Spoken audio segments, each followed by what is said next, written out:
Jimmy s'est installé, Jimmy Rouquette, le directeur de ProEvo Formation. Bonjour Jimmy, bienvenue. Bonjour, merci. ProEvo Formation, c'est un centre de formation qui a été créé en 2024 avec une idée simple, c'est-à-dire c'est proposer à des stagiaires de se former, de se reconvertir en ligne de manière qualitative, c'est vraiment notre leitmotiv, et flexible, puisqu'on propose vraiment des accompagnements en physique avec un formateur, en physique, en ligne avec un formateur, en face à face en ligne, entre midi et 2, le soir jusqu'à 20h, vraiment sur des horaires décalés. Donc toute personne qui est en poste, qui travaille, qui est salarié et qui n'a pas forcément accès à la formation, ben chez nous, en ligne, il peut vraiment se former et avoir un vrai accompagnement.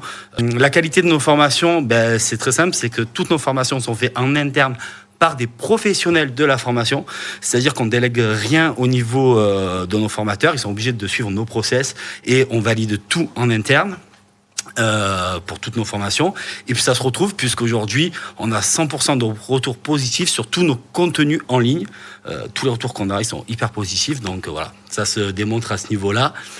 Notre formation phare, c'est la formation FPA. La formation FPA, c'est formateur professionnel d'adultes. Donc c'est une formation qui est référencée au RNCP.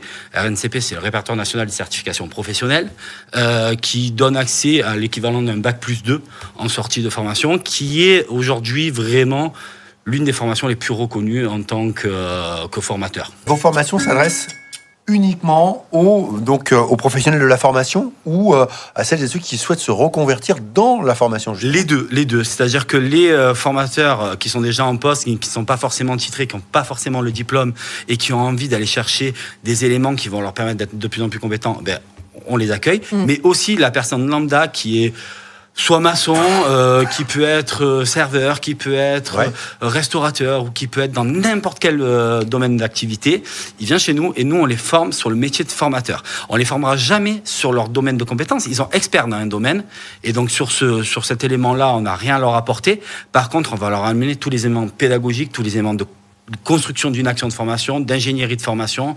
C'est vraiment tous ces éléments-là qu'on va leur apporter, qu'on va leur donner pour pouvoir passer leur titre professionnel et se reconvertir en tant que formateur. Le rythme de la formation, quel est le rythme ?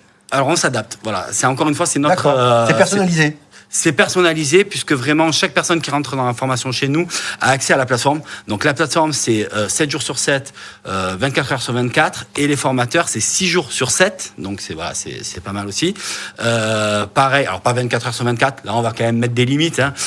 Ils ont une vie mais on est quand même très flexible puisqu'on a des personnes par exemple de Guyane. Donc vous voyez avec le décalage horaire, on arrive quand même à s'adapter à ces personnes-là. Le rythme on part sur généralement au minimum 6 mois. C'est compliqué de passer de l'examen avant les 6 mois. Mais après, on s'adapte encore une fois. C'est-à-dire que quand la personne, c'est moi qui reçois les personnes généralement pour faire le point sur leur projet professionnel, ben, je vais leur demander quel rythme ils ont dans leur vie, combien de temps ils vont y consacrer par semaine. Et en fonction des réponses, ben, on peut faire des parcours sur 7, 8, 9, 10 mois, jusqu'à 12 mois. On évite d'aller au-delà des 12 mois. Donc généralement, les personnes passent l'examen entre 6 et 12 mois. C'est la moyenne C'est la moyenne. Aujourd'hui, il y a trop de centres de formation qui demandent aux stagiaires, qui imposent tout aux stagiaires. Il faut faire comme ça, telle heure, tel moment. Non, nous, c'est venez et on va s'adapter à vous et on va essayer d'avancer avec vous. Quelles sont les étapes pour candidater à ProEvo ?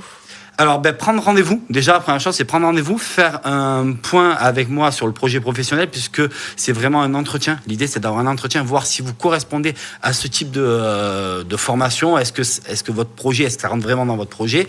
Et ensuite, il y a un petit test en ligne.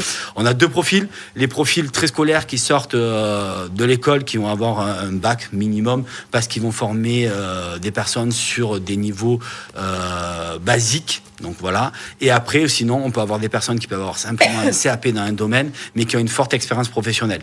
Puisque quand on devient formateur, l'idée c'est de transmettre quelque chose. Donc si on n'a pas une expérience professionnelle, si on n'est pas un expert dans un domaine, ça devient compliqué. Après, quand je dis expert, c'est 5 ans dans un métier, à minima, avec un diplôme correspondant au métier. Donc voilà, c'est vraiment les 2 profils, très scolaires, niveau bac, ou avec une expérience professionnelle. Et la passion et l'envie de transmettre, évidemment. Voilà. Ah toujours. Si on n'est pas passionné, à un moment donné, on s'éteint. Et si on s'éteint, on n'allume plus la lumière en face. Voilà. Donc, voilà. Merci infiniment, Jimmy Rouquette, directeur donc de ProEvo Formation. Merci. Merci à vous. Belle journée à vous. Bonne Merci. journée. Au revoir.